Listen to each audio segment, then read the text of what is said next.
पद रत्नाकर 434।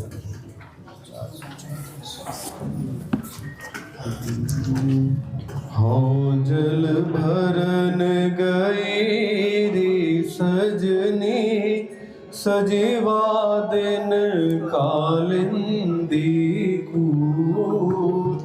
हाँ जल भरन गई री सजनी सजीवा दिन कालिंदी को। देखी तहाँ ठाड़े नटवर नंद लाल गई सारी सुध भू। देखी तहाँ ठाड़े नटवर नंद लाल गई सारी सुध भू। अंग अंग रस सुधा बरस रही नव किशोर लावण्य लला। अंग अंग रस सुधा बरस रही नव किशोर लावण्य लला। कुंचित कचित भंग तनु भंगिम सिर मयूर चंद्रिका सुठा। कुंचित कचित भंग तनु भंगिम सिर मयूर चंद्रिका सुठा। चंचल दिग तिरछे अरुणारे त्रवत प्रेम रस की मधुधार।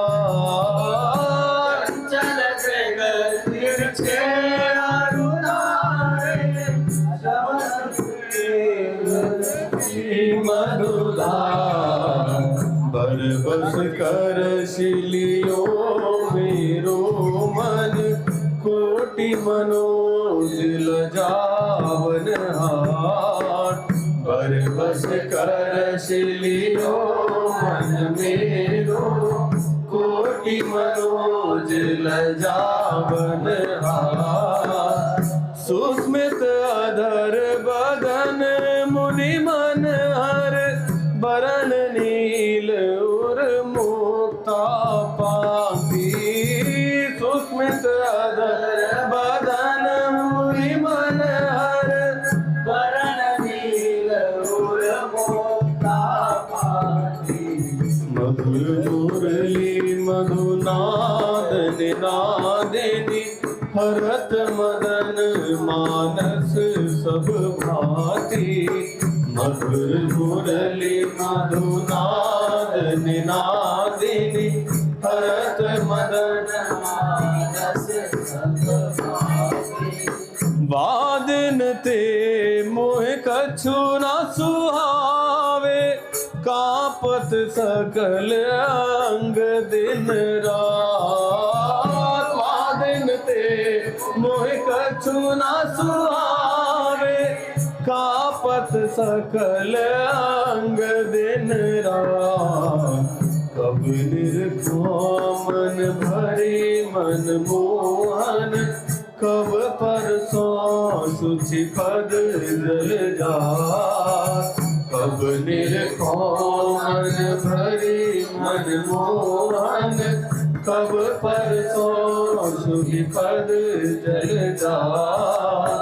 कब निर्खामन भरी मन मोहन कब परसों शुचि पद जल जा। कब निर्खामन भरी मन मोहन कब परसों शुचि पद जल जा। राधा राधा राधा राधा राधा राधा राधा राधा राधा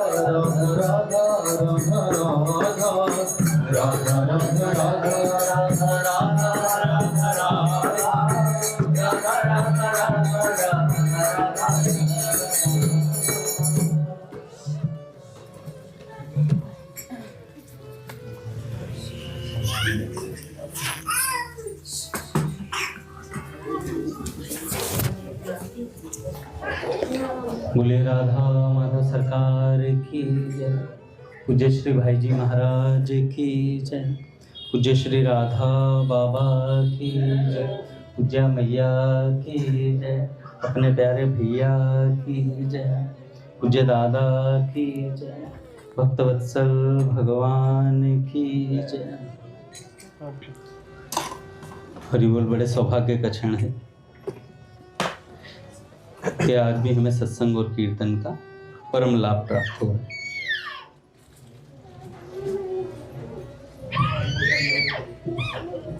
पहले पूज्य बाबा के कुछ वचन सुनते हैं, उसके बाद एक भक्त का चरण।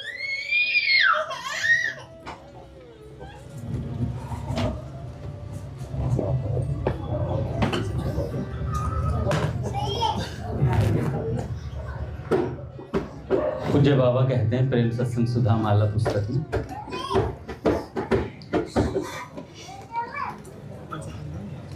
जीवन का एकमात्र उद्देश्य श्री कृष्ण की प्राप्ति बनाकर जब तक मन से अधिक श्री कृष्ण चिंतन नहीं होता तब तक प्रेमी भक्तों के प्रति आकर्षण बढ़ना कठिन है। आवश्यकता केवल इस बात की है, जिस किसी भी प्रकार से मन में श्री कृष्ण के गुणों की, लीला की, नाम की मधुर मधुर स्मृति बनी ही रहे।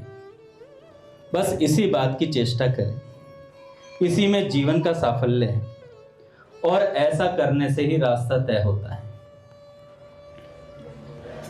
आप आंखों के सामने यह स्थान देख रहे हैं, यहाँ पर पाल तना दिख पड़ रहा है, पर सच मानिए यहीं पर सच्चिदानंद वृंदावन राज्य है। यहीं पर श्री कृष्ण है और समस्त लीला ठीक यहीं पर चल रही है। बाबा कह रहे हैं, बाबा जब बता रहे हैं बात कि आप मन से चिंतन कीजिए, संध्या का समय है, वन से श्री कृष्ण गायें चराकर लौट रहे हैं, आगे गायों की कतार है, गायें हुमक हुमक कर श्री कृष्ण के पास जाना चाहती हैं, पीछे भी गायों की कतार है, बीच में भगवान अत्यंत मधुर स्वर से वंशी बजा रहे हैं। ध्वनि की मधुरता के कारण गायों में भी एक अत्यंत शांति सी बीच बीच में आ जाती है। श्री कृष्ण पीतांबर पहने हुए हैं, घुंघराले केश मंद मंद हवा के झोंकों से ललाट पर आ जाते हैं, उन्हें वे बाएं हाथ से हटा देते हैं। सड़क के किनारे श्री गोपी जनों की कतार लगी हुई है।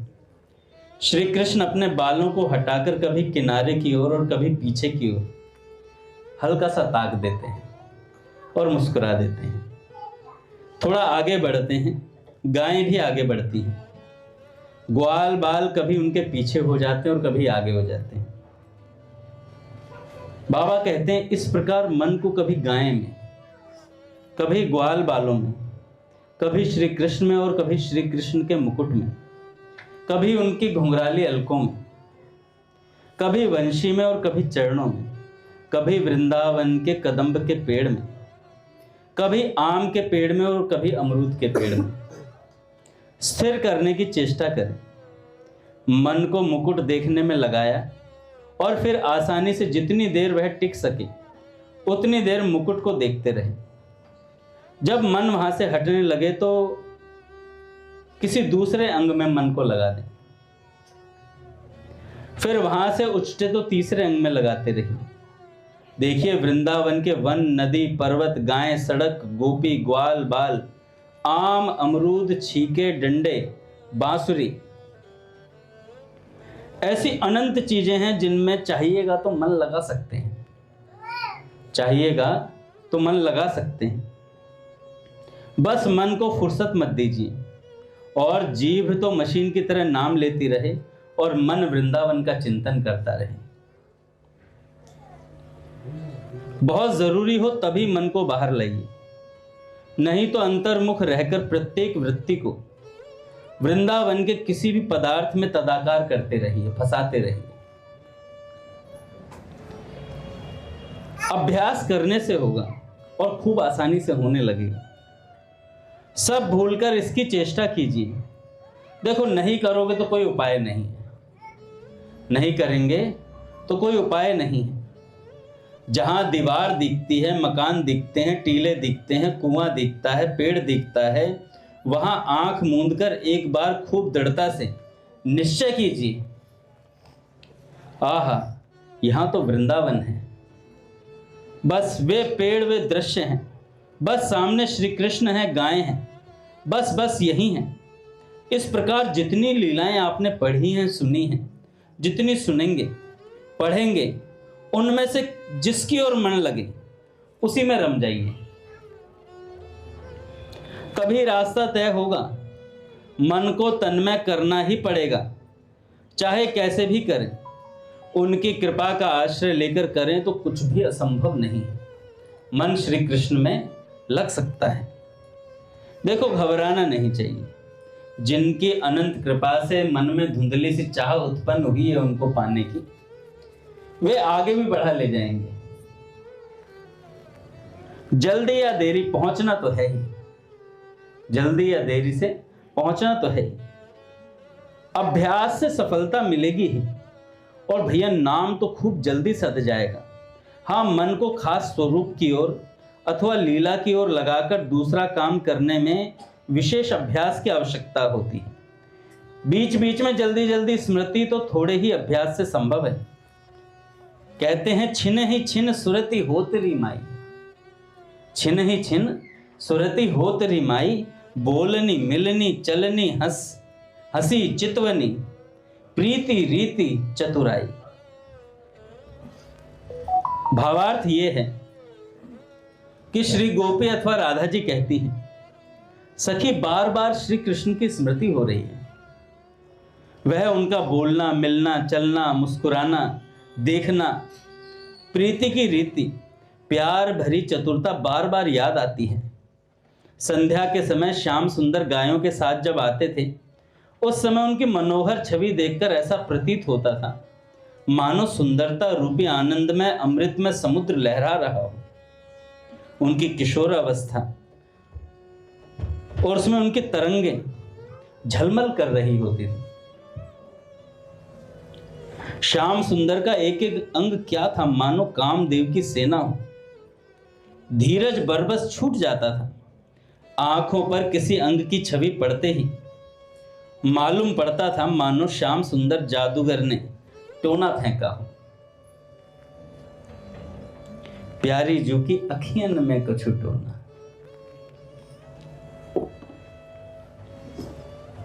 आंखों पर किसी अंग की छवि पड़ते ही मालूम पड़ता था मानो श्याम सुंदर जादूगर ने टोना फेंका हो। समस्त जगत को मोहने वाले कन्हई अपने अंगों की छवि का टोना फेंककर हमें मोहित कर लेते थे। एक दिन मैं वन में, गहन वन में भूल गई थी। उन प्रसंगों की याद कर करके मृत्यु का सा दुख होता है। इतने में ही अचानक श्याम सुंदर आए और मंद मंद मुस्कुराकर मेरी भुजाओं को पकड़कर मुझे कंठ से लगा लिया। पद के इन भावों को एकांत में बैठकर विचार करना चाहिए साधक को। विचार करते समय मन में एक रस की धारा बह उठेगी। आप उसमें न जाने कहां से कहां बह जाएंगे।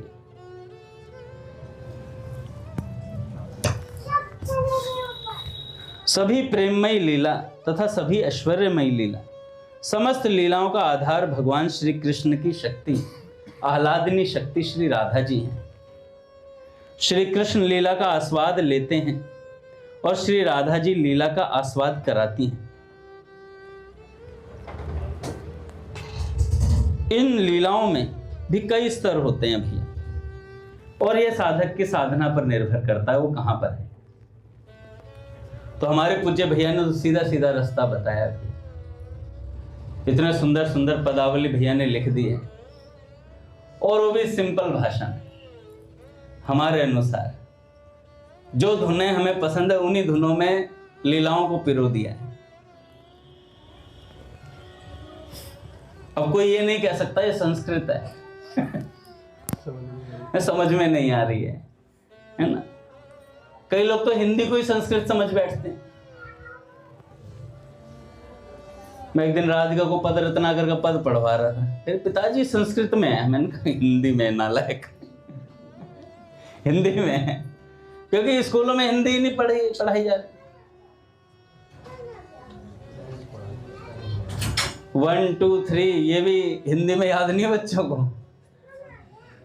30 के बाद पूछ लो 36 कितना होता, कहता क्या? ऐसे बच्चे 69 79 89 का फर्क ही नहीं पता होगा इन्हें, सच में।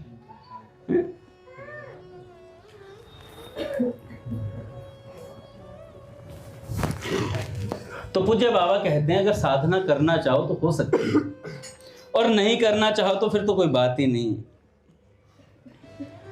श्री कृष्ण गोपी जनों से कुरुक्षेत्र में मिलने पर कहते हैं, गोपियों तुमने हमें कृतज्ञ समझा होगा कि मैं तुमको छोड़कर चला गया। देखो भगवान ही प्राणियों का संयोग करता है और वही पुनः वियोग कराता है। सौभाग्य की बात है कि हमारे प्रति तुम लोगों का प्रेम निश्चल रहा, बस यह प्रेम ही सचमुच सार है। इस प्रकार श्रीमद् भागवत में वर्णित है, पर वास्तव में श्री कृष्ण गोपी जनों से हटकर भी नहीं हटे थे। श्री कृष्ण हटते ही नहीं, श्री कृष्ण हटते ही नहीं भैया। उद्धव जी के ज्ञान का गर्व शांत होने पर जब वे श्री कृष्ण के पास लौटे, उस समय बड़ा ही सुंदर वर्णन नंददास जी ने किया है। गोपी गुण गावन लग्यो मोहन गुण गयो भूली। श्री कृष्ण ही राधा हैं और श्री गोपियां हैं। श्री राधा श्री गोपियां ही श्री कृष्ण हैं। दो चकोर दो चंद्रमा दो अली पंकज दो। ब्रज में आज भी लीला चलती रहती है। नित्य रस में लीला का प्रवाह अनादि काल से चलता आ रहा है और अनंत काल तक चलता रहेगा। परसों मैं इस बात को बता रहा था कि ये जितने लीला परक बातें हैं, ये हम अपनी साधना से पा पाएंगे नामुमकिन सा है, लेकिन गुरु कृपा से तत्काल वस्तु की प्राप्ति होती है। अपने श्री हित हरिवंश महाप्रभु जी के एक अनुगत में हुए छबील दास जी महाराज, छबील दास तांबुली जी, वो ठाकुर जी के लिए पान बीड़ी बनाया करते थे, है ना। तो उनकी ऐसी सेवा थी, ठाकुर जी को छोटे छोटे जो एक तो पान बड़ा, एक होता है बीड़ी होती, छोटे छोटे पान बनाए जाते हैं।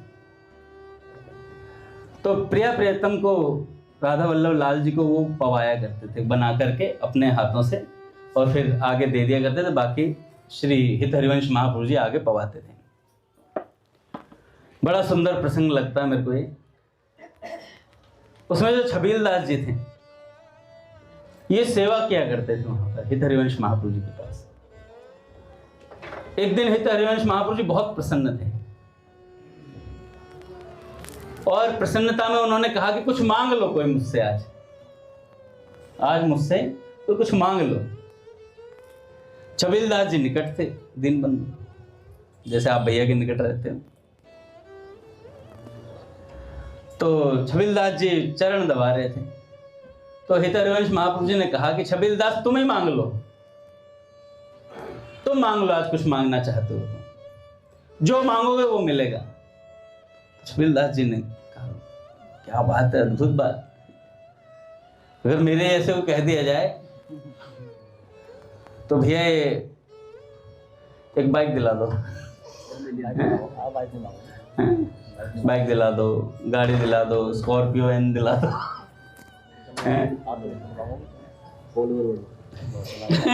फॉलोवर बढ़वा दो, सब्सक्राइबर बढ़वा दो। संसारिक कामना है, पर जो भक्त होता है ना, उसकी कोई संसारिक कामना रहती ही नहीं। और वो भी हित हरिवंश महाप्रभु जी के अनुगत्य में जो बैठा हो। तो छबील दास जी ने कहा कि महाप्रभु जी, मैंने सुना है कि राधा वल्लभ लाल जी आपसे बातें करते हैं, आपके गले लगते हैं, आपके गोद में बैठ जाते हैं कभी आकर के। तो इस प्रकार से जो ये बातें करते हैं, खेलते हैं, आपकी गोद में बैठ जाते हैं, मैं चाहता हूं ऐसा ही कुछ मेरे साथ हो जाए, ऐसा कुछ मेरे साथ हो जाए। बोले रघुनाथ जी महाराज की जय। देख रहा था सूर्य निकला नहीं हुआ रात्रि में।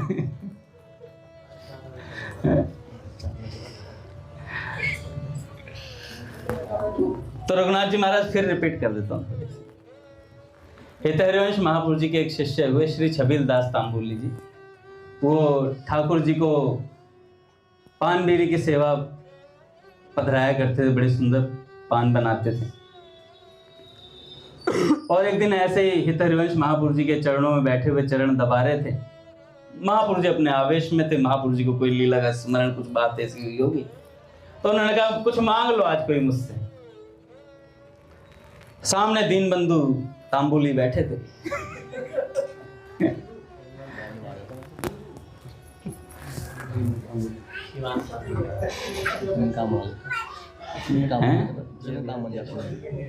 तो छबील दास जी चरणों की सेवा कर रहे थे आराम से, और जैसे ही चरणों की सेवा थी तो हितहरिवंश महापुरुष जी ने कहा कि आप ही मांग लो कुछ छबील दास। तो उन्होंने कहा महाप्रभु मैंने सुना है कि आप राधा वल्लभ लाल जी से बातें करते हो, वे आकर आपको स्पर्श भी करते हैं, गले लगते हैं आपके, आपकी गोद में बैठ जाते हैं, तो ये जो लीलाएं हैं ये मेरे साथ भी घटित हो जाए। देखो ये बड़ी मुश्किल से आता है। शिष्य का सफल होना तभी माना जाएगा जब वो गुरु की वस्तु को ग्रहण करने लायक हो जाए। नहीं तो ऐसे तो बहुत घूम रहे हैं, फिर बाद में कहते फिरते हैं कि हमने बहुत संग किया उनका फलाने महाराज जी का। महाराज जी चले गए तुम यहीं रह गए। सांसारिक जीवन हो जाता है जाने के बाद, महापुरुषों के जाने के बाद भक्ति भजन साधन सब खत्म हो जाता है। अगर सही से महापुरुष को ग्रहण नहीं किया है तो मैं उस दिन बता था, नारद जी महाराज कहते हैं मंद सुमंद और मंद भाग्य और उपद्रव। सबसे पहली शुरुआत होती है प्रमाद से, मतलब मंद से, मंद गति से। जब साधक का साधन ढीला पड़ता है तो प्रमाद आता है उसके जीवन में, और प्रमाद आते ही सुमंद हो जाता है वो, मतलब उसे पता तो है कि कल्याण होना चाहिए इसी जीवन में, मनुष्य जीवन पाकर के भगवान की प्राप्ति करनी चाहिए, पर पता होने के बाद भी वो सही रास्ते पे चल नहीं पाता है। उसके बाद मंद भाग्य, मतलब भगवत प्राप्त महापुरुष प्राप्त होने के बाद भी उसकी मति नहीं सुधर रही, लाभ नहीं ले पा रहा है महापुरुष से। और जब मंद भाग्य हो जाता है तो फिर जीवन उपद्रवी हो ही जाता है, फिर यहां से वहां, वहां से यहां डोल ले इधर से उधर। तो छबील दास जी के मन में बात आई कि महापुरुष जी आप भगवान से बातें करते हो, राधा वल्लभ लाल जी से, उनकी लीलाएं आपके साथ घटित होती हैं, वे आपको स्पर्श करते हैं, आपकी गोद में आ जाते हैं, कभी कूद के बैठ जाते हैं, ये सब मैंने सुना है, तो क्यों ना ये मेरे साथ भी हो जाए, आप कुछ ऐसी कृपा करो। तो महाप्रभु जी ने कहा क्या उनके दर्शनों को झेल पाओगे, उनकी रूप माधुरी को झेल पाओगे तुम? एक होता साधक के अंदर का साधना का अभिमान, गुरु जी आप कृपा तो करो, देख लेंगे। लेकिन जो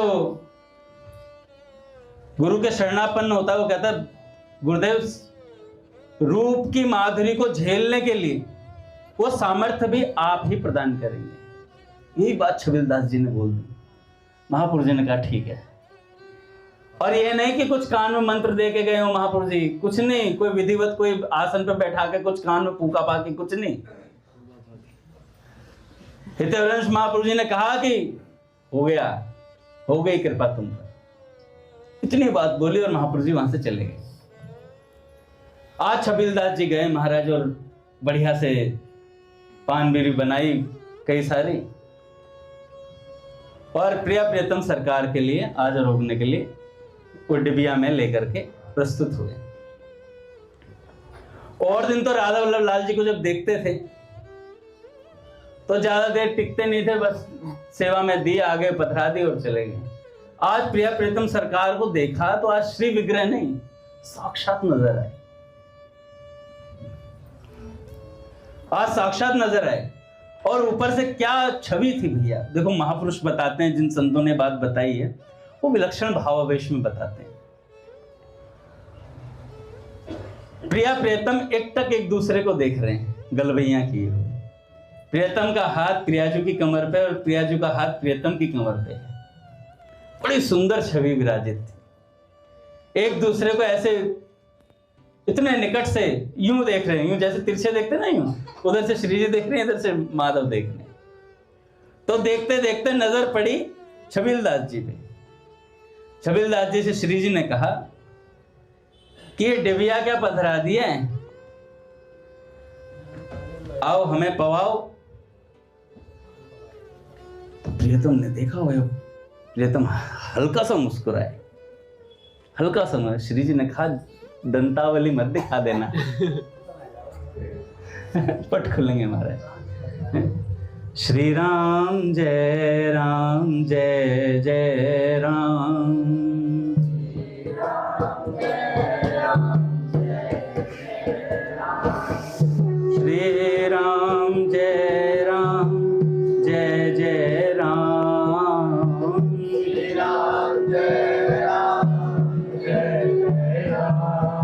श्री राम जय जय राम। श्री राम जय जय जय श्यामा जय जय श्याम। जय जय श्यामा जय जय श्याम। जय जय श्री वृंदावन धाम। जय जय श्री वृंदावन धाम। जय बरसाना जय नंदगांव। जय बरसाना जय नंदगांव। पावन राधे तेरो नाम। पावन राधे तेरो नाम। बोलिए राधा माधव सरकार की, गुरुदेव भगवान की। तो भैया जैसे श्री जी ने देखा, श्री जी ने कहा कि और ज्यादा मत हंसिएगा। इतनी से ही इसके पैर डगमगा रहे हैं, कांपने लगे। छबीलदास जी कांपने लगे महाराज, क्योंकि वो धैर्य धारण नहीं कर पा रहे थे। इतनी सुंदरता झेल पाना। प्रहलाद जी गा रहे हैं, मृदु मुस्कान निहार के धीरे धरेगा। तो इतने सुंदर प्रिया प्रियतम को देखा तो धैर्य नहीं बन पा रहा था, पैर कांप रहे थे। तो तत्काल उन्हें अपने गुरुदेव की याद आई कि महाप्रभु सामर्थ्य दीजिए इस स्वरूप को देखने का। और तत्काल महाराज उनके पैर जो कांप रहे थे वो कांपने बंद हो गए और प्रिया प्रियतम सरकार को निहार रहे हैं खूब अच्छे से। तो श्री कृष्ण ने कहा ये जो डिबिया है ना, इसमें से इसको सिर्फ रखना नहीं है, अपने हाथों से आज हमें पवा दीजिए, अपने हाथों से पवा दीजिए। और जैसे ही उन्होंने श्री कृष्ण की तरफ वो पान बढ़ाया तो ठाकुर जी ने कहा नहीं नहीं, पहले मुझे नहीं, पहले श्री जी को। और जैसे श्री जी की तरफ किया तो श्री जी ने उसे पान को आधा काट लिया और आधा काट के श्री कृष्ण अब हमें दे दो, अब हमें दे दो। तो फिर वो, अच्छा सच बताऊं, जब इस लीला को सुन रहा था ना, ऐसा लगता है भैया महापुरुषों ने कितनी कृपा कर दी है यार। वो भैया कहते हैं ना, सुन के देखा जाता है, तो वाकई में सुन के देखा जाता है भैया, हैं? कानों से दिखाई देता है, आंखों से सुनाई देता है, सब उल्टी सीधी हरकतें हैं। गोपियां बावरी भई, बांसुरी बजाए आज रंग में मुरारी। जैसे भगवान ने बांसुरी बजाई और भैया गोपियां तो अस्त व्यस्त हो गई। लिपस्टिक को आंखों पे लगा लिया, काजल को होठों पे लगा लिया। और भगी दौड़ती हुई चली।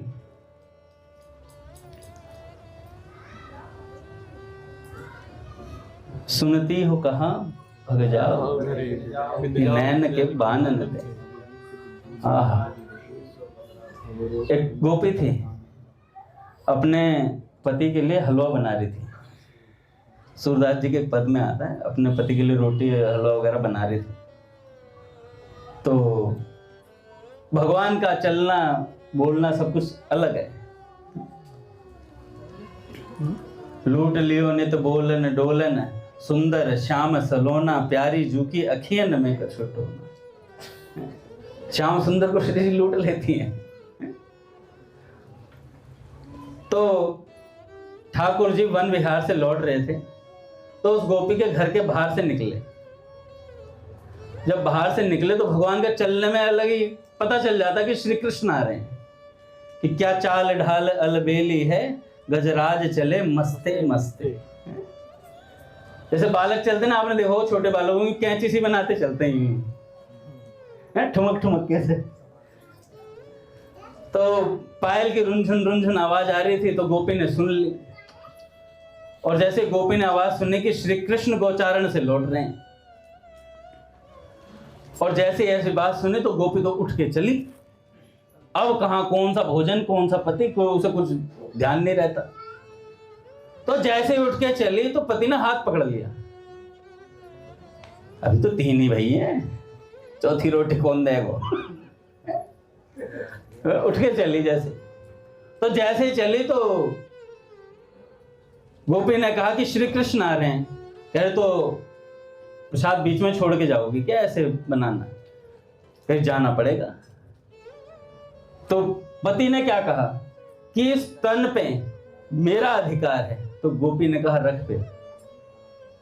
वहीं प्राण त्याग दिए और वो गोपी सीधा जाकर के श्री कृष्ण के चरणों में सम्मिलित हो गई, प्राण त्याग दिए वहीं पर।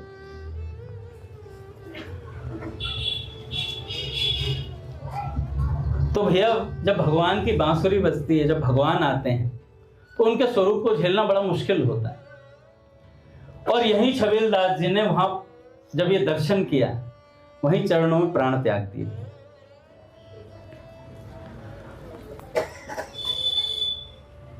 तो ये गुरु कृपा से होता है, ये लीला में प्रवेश और ये दर्शन जो होता है, ये साधना होती है, ये गुरु प्रदत्त होती है भैया। अपनी साधना से हम कितना पा पाएंगे ये पता नहीं है, और साधना भी हमारी टूटी फूटी है, 16 माला हो जाती है, वो गनीमत है।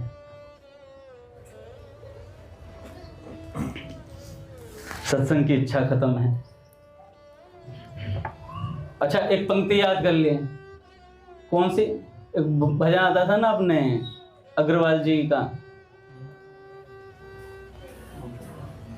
अरे वो था ना, कन्हैया किसे तुमको साधन से पाया,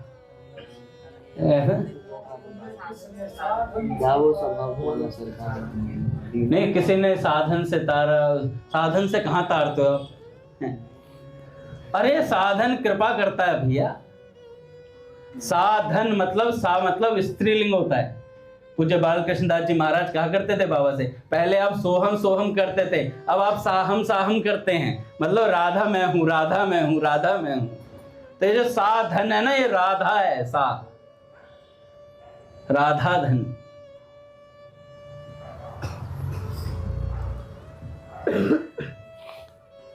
प्रियादास जी महाराज कहते हैं भक्तमाल में शुरुआत में कि योगी तपी यज्ञी इनसे मेरो कछु काज ना है।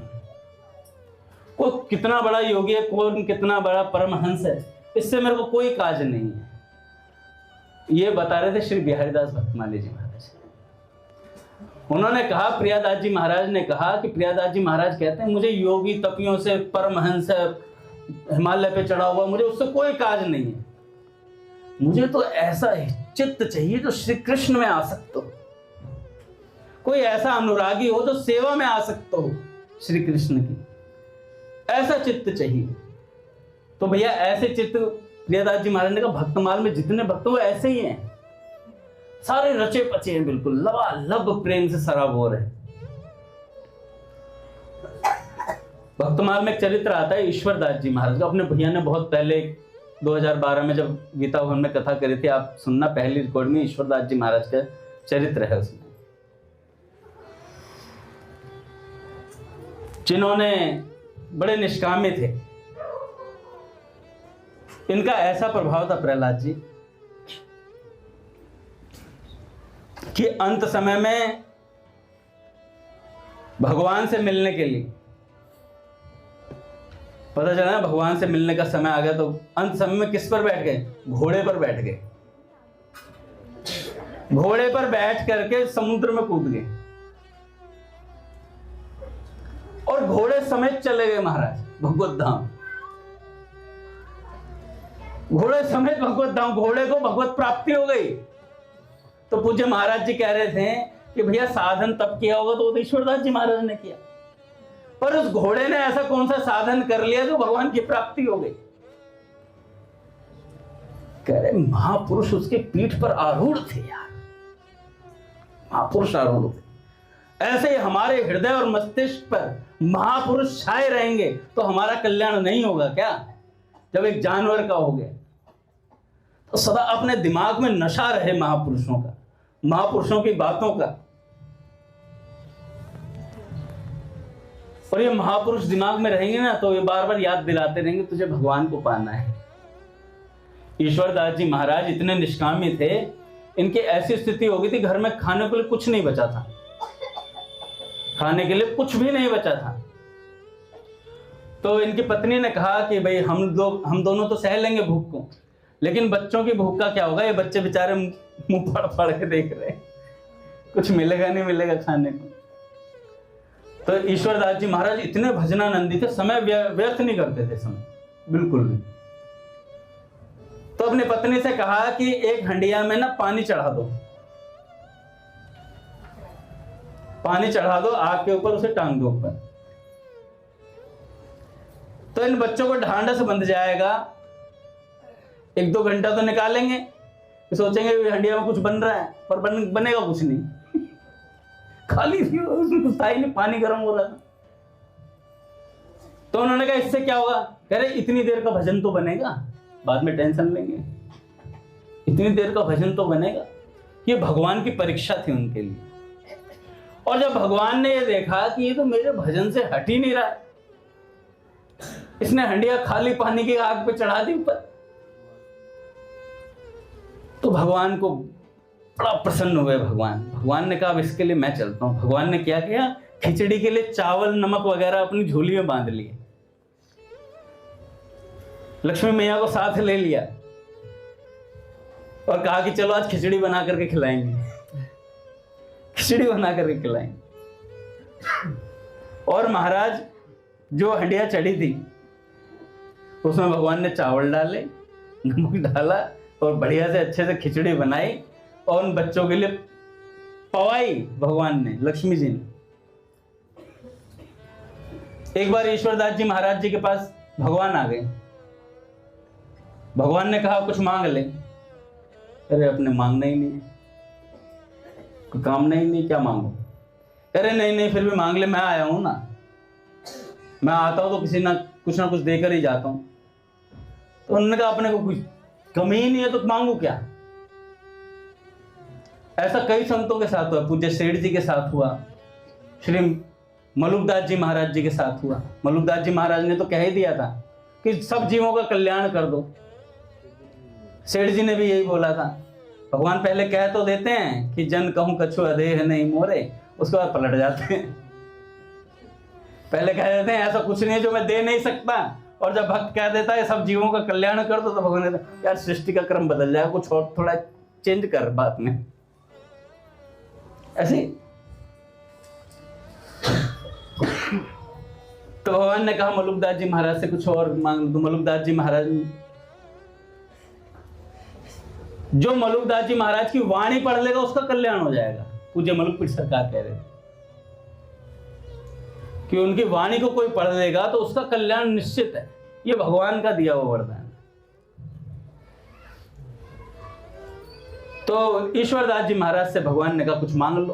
तो ईश्वरदास जी महाराज ने मना कर दिया, करे अपने को चाहिए ही कुछ है ही नहीं। कह रहे नहीं नहीं मांग लो, जबरदस्ती पीछे पड़ गए। तो उन्होंने कहा कि एक बात बताओ कि अगर मैं मांग लूंगा तो क्या तुम दोबारा आओगे? कह रहे नहीं, मैं प्रकट हुआ हूं, वरम ब्रूयात, तुमने मांग लिया, मैंने दे दिया, लेन देन खत्म, उसके बाद मैं क्यों आऊंगा? कह रहे बस इसीलिए नहीं मांग रहा। कह रहे बस इसीलिए नहीं मांग रहा है, इसलिए अपने को मांगना ही नहीं है। और भगवान फिर अपनी तरफ से क्या देते हैं? नरसिंह मेहता जी, देखो भक्त का मांगना बड़ा विलक्षण होता है। नरसिंह मेहता जी की भाभी ने उन्हें कह दिया क्या है फालतू काम करते रहते हो, मोटों के साथ भजन वजन कीर्तन में लगे रहते हो, कुछ काम धंधा कुछ करते नहीं। तो भाभी की बात दिल पर लग गई पूज्य दादा को अपना।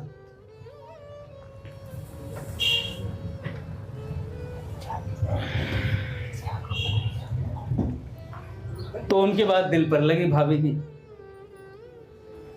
तो नरसिंह मेहता जी गए भगवान शंकर के मंदिर में जाकर के 7 दिन में भगवान शंकर प्रकट हो गए।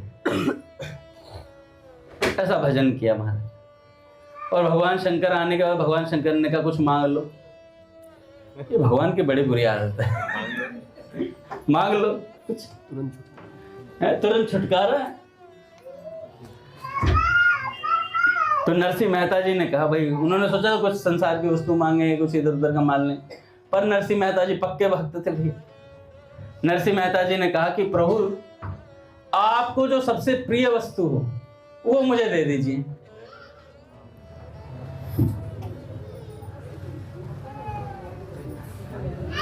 और जैसे गिरधर को है, गिरधर को अगर कहा जाए मांग लो तो क्या कहे, फलाने संत की बात बता दीजिए प्रभु, फलाने संत की कथा दीजिए। जैसे अर्जुन है, अर्जुन को अगर कोई कहे कि भाई तुम्हें क्या चाहिए, गौरदास जी महाराज जी कथा सुननी है।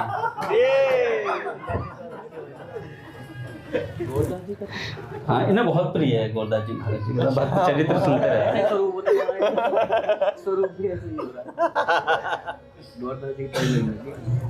बहुत पसंद है ना गौरदास जी, भक्त चरित्र इतने सुंदर सुनाते हैं।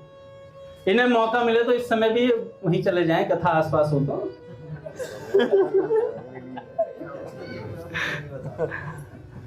अब क्या हुआ, नरसिंह मेहता जी ने कहा कि प्रभु जो आपको सबसे प्रिय वस्तु अर्जुन, तो आपको जो सबसे प्रिय वस्तु वो मुझे दे दो। भगवान शंकर ने कहा भाई कुछ और मांग लेता, भाई हारमोनियम अजय के लिए कुछ इस तरह से मांग लेता तो अलग बात है, गिटार विटार। लेकिन अब तुमने मेरी प्रिय वस्तु बोली है, तो भगवान शंकर को तो भैया रास बहुत प्रिय है। तो भगवान शंकर ने कहा कि भैया मेरी प्रिय वस्तु पाने तो मेरे साथ चलो। तो नरसिंह मेहता जी को साथ मिलेंगे, सशरीर वहां रास में प्रवेश करवा दिया और जाकर के महाराज प्रिया प्रीतम की क्या सेवा दिलवाई। रास चल रहा है और वहीं पर मशाल लेकर के खड़े होने की सेवा नरसिंह मेहता जी को मिल गई। अब वो मशाल थी, जलती जा रही थी, तो एक कोने में चुपचाप खड़े थे, तो हाथ जल गया। तो हाथ जला तो प्रिया प्रीतम रात से निकल करके आए और उनसे बात करी और कहा कि अब तुम जाओ, अभी धरती पर और बहुत तुम्हारे द्वारा कल्याण होगा। वापस भेजा नरसिंह मेहता जी स्वरूप देकर के।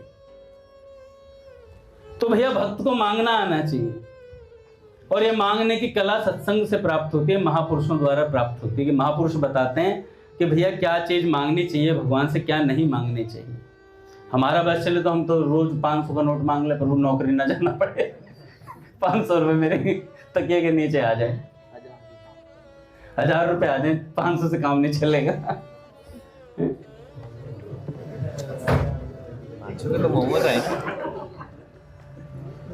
एक भक्त थे, उन्होंने एक संत से उन्होंने भागवत जी मांग ली थी। तो भागवत जी उन्हें पढ़नी नहीं आती थी, तकिए के नीचे लगा के सोते थे।